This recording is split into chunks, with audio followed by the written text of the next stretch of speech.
Hey folks, and welcome back to the Mortgage Farmer. Today we're going to do something a little different. Instead of talking about a specific mortgage product or a specific event happening in our economy, I want to go back and talk about two entities that I'm sure you've heard of, but many of you probably wonder, what is that? First and foremost, the USA creates all of these entities. Now, by the way, you think USA may stand for the United States of America. I will tell you that it stands for the unending starting of acronyms. I'm being a little funny. Everything we have in this day and age now is an acronym. Fannie Mae, Freddie Mac, they're both acronyms. And that's what we're going to talk about today. So stick with me here as we kind of get into it. So what is Fannie Mae? What is Freddie Mac? Well, today, Fannie Mae and Freddie Mac are something called government-sponsored enterprises, or GSEs. But we'll come back to that. Let's go back into the beginning here. So the Federal National Mortgage Association, otherwise known as Fannie Mae, was created by Congress in 1938 to try to put some liquidity back into the banking system so that housing could begin to grow again. You might remember what was going on in 1938. We were kind of coming through this thing called the Great Depression, and Congress was trying to jumpstart it. With the creation of Fannie Mae, something else was created that had never happened before. A 30-year fixed-rate mortgage for the purposes of an individual going to a local bank and being able to obtain financing spread out over 30 years so that they could become a homeowner. And that was one of the tenets on the plan to pull us up and out of the Great Depression. There was a few more that can be had for another conversation on another day. But basically, that was Fannie Mae. It was started then. In 1969, Fannie Mae shifted a little bit, and it went from a company that had a charter from Congress, and all they were really there to do was to create liquidity for banks for federally backed mortgage transactions. In today's market, you would think of that as FHA loans or VA loans or even now USDA loans. But those were the federally backed loans. In 1969, they began offering conventional loans as well. When I say offering, they don't do the loans, but securitizing those loans. Now there's that word securitizing. What does that mean? So let's say you go to your bank, Main Street Bank, and you want to obtain a mortgage. Well, let's say, let's just make up a number. Main Street Bank has total available cash to lend of, let's say, $100 million. And their total net worth would obviously be some factor greater than that because they have buildings and supplies and all that stuff. But let's just say that they've allocated of their total money on deposit and net worth, they've allocated $100 million to do mortgage loans to the people that live in their fair city that Main Street Bank is in. So they lend out that $100 million, and it takes, back in the 50s, 60s, 70s, it would take it a long time, but in today's terminology, it wouldn't take that long. So they loan out their $100 million, and then they're done. They don't have any more money to lend, and even if you are a perfect borrower, if Main Street Bank is the only bank in town and they don't have any money to lend, there's not going to be any mortgage loans written. If there's no mortgage loans written, that means that there's no houses being bought or sold unless you have cash to pay for them.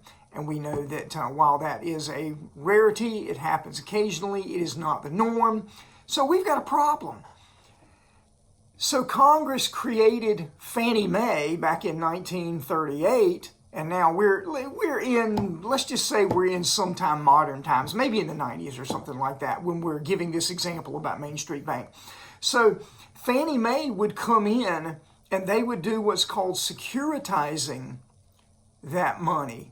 So basically Main Street Bank would sell the mortgage body itself, the stack of papers, if you will, to Fannie Mae, and then Fannie Mae would take that money and then they would pay Main Street Bank for those mortgages. Now, don't get confused with mortgage servicing and mortgage originations, because Main Street Bank may still decide to service those $100 million in loans that they sent to Fannie Mae. But just because they sent them to Fannie Mae to be securitized, they still belong to Main Street Bank. Main Street Bank may still service those. You may send your monthly payments into them and that sort of thing. But it put the money back in Main Street Bank's hands so that they could go out and lend some more. And they do that. Rinse and repeat. So that was Fannie Mae. In 1970, Freddie Mac was created, and it was a private entity. And, it had some backing by the federal government, but it was basically there to compete with Fannie Mae. All right, hold on, back up. Freddie Mac, the Federal Home Loan Mortgage Corporation, Freddie Mac. So we've got Fannie Mae and we've got Freddie Mac, and those are acronyms for what they are, but they do basically the same thing. Now, in 1989, those of you that were around then and paying attention will remember what was going on in the late 80s with the kind of the failure of the savings and loan industry. It went away completely. Inflation was sky high.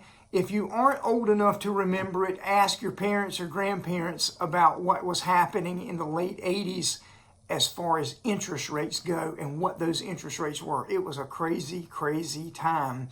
But in 1989, Freddie Mac became a shareholder-owned, government-chartered institution. And that's when we had the creation of these two, remember I said a minute ago, government-sponsored enterprises, or GSEs. So we now have two GSEs that are out there that are basically trying to create liquidity in the mortgage market. Now, fast forward to today, and what we've got going on is you've got Fannie Mae and you've got Freddie Mac, and we're not talking about $100 million anymore. Now we're talking about $1 billion at the time. So the large mortgage originators, the people that are out there doing mortgage loans, will package them all together, and they will then sell those. We say sell those, but in many cases what's happening is they're being securitized by Fannie Mae and Freddie Mac. So Fannie Mae and Freddie Mac will pay that mortgage entity that $1 billion or whatever the fee is for it, and that gives them the $1 billion to go back and lend to someone else. All the while, Fannie Mae and Freddie Mac take that money in, and they need to earn some money on it. They need to get some investment income out of that as well. So, just like that, we have something called the secondary mortgage market that is created. And despite what happened in 2007 and 2008, the secondary market for mortgages is a good thing. For the longest time, for the funding of mortgage lending in America, we had Fannie Mae and Freddie Mac, and that was it. Enter the secondary mortgage market. And what happens is institutional investors, think insurance companies and big, ginormous investment entities, that are out there that will now come into play. So Fannie Mae and Freddie Mac, they didn't create them, but what we have now is this market, kind of like the stock market, called the mortgage-backed securities markets. And what happens is they take that $1 billion in mortgage loans that they just purchased or securitized from the mortgage lender ABC, and they put those together in similar terms. They'll say, okay, we have $500 million of 30-year fixed rate mortgages at a rate range of 5% to 5.5%.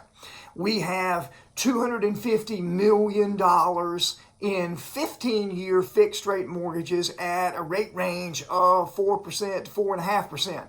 And they basically create a saleable item, a mortgage-backed security item.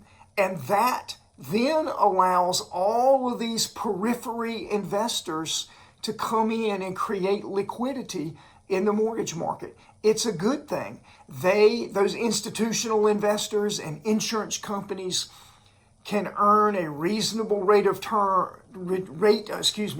return on a fairly secure item, that mortgage-backed security. Remember, if you put $250 million worth of 30-year fixed-rate mortgages into a package, sure, there is a possibility that a certain percentage of those loans are going to default. Now, even when they default, if you've got a $250,000 loan and it defaults, even in default, it isn't going to be a loss of $250,000 to the party that owns that particular mortgage origination.